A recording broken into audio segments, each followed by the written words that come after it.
Welcome to the Monster Report, a show highlighting those entertaining creatures of film history. Nick Adam Poling, your host. Let's take a look at the second in the Showa series of Gamera films. From now on, we're going to see our favorite giant fire-breathing turtle fight with other monsters. His solo career is over, and his new job of defending the Earth couldn't kick off any better.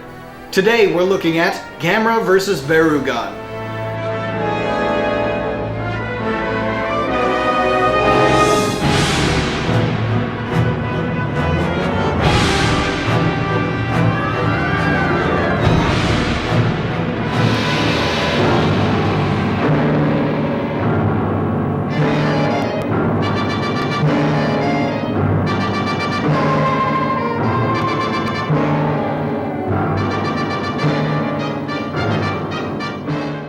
I can't decide whether this is my favorite or second favorite in the Gamera series. After we've explored all of the films, I'll decide and tell you then. But for now, I'm just going to tell you that this is one of the very best.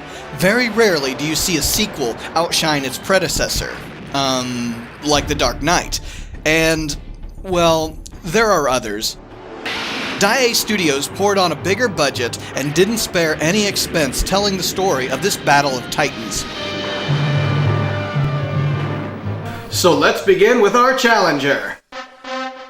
In this corner, weighing in at 70 metric tons at a height of 50 meters, we have the spear-tongued, horn-nosed, frost-spewing, four-legged, strangely rainbow-projecting beast that might be mistaken for Toho's monster of a similar name.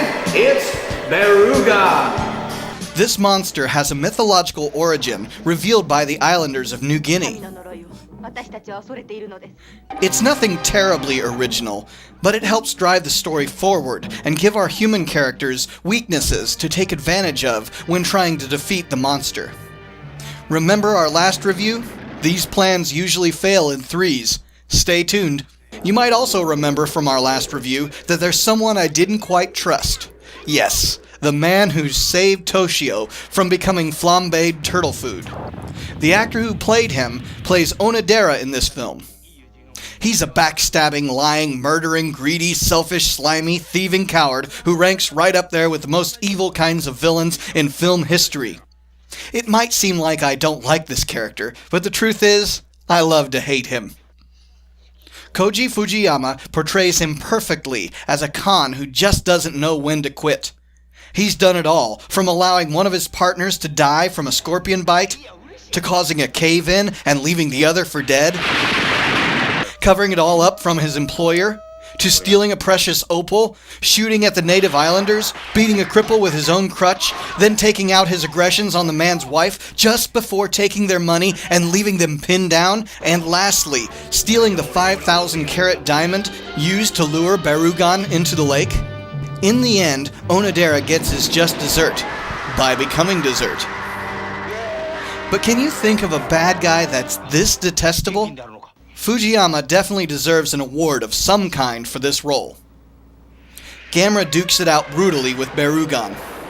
For a film 100 minutes in length, there is tons of monster destruction. The human story I find equally compelling and entertaining. Ultimately, it's Gamera that claims the victory for defeating the unwelcome monster, but it's done with the help of the humans keeping the monster down. So let's break down how badly the plans go when it's the humans versus Barugon. Number 1.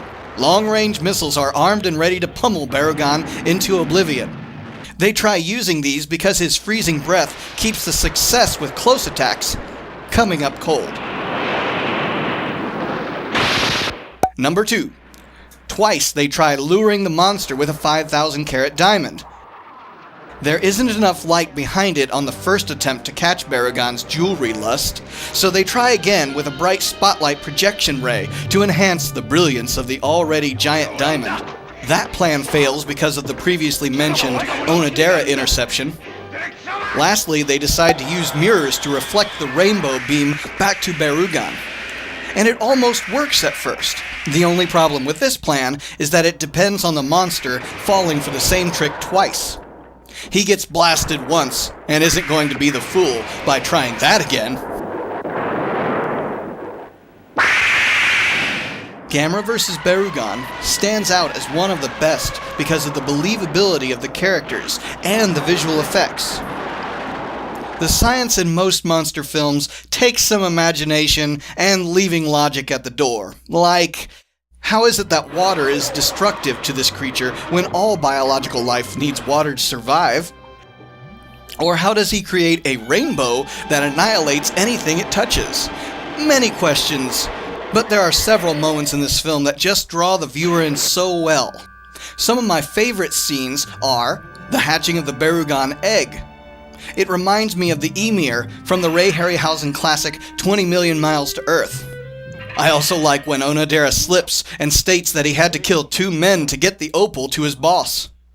You can just sense the anxiety and backpedaling regret in this character. Finally, the fight scene I love between Keisuke and Onodera. This character is such a shameless weasel. He tried to kill Keisuke, now he's trying to bribe his way out of the worst beating of his life. And he gets it. Of course I love the monster action.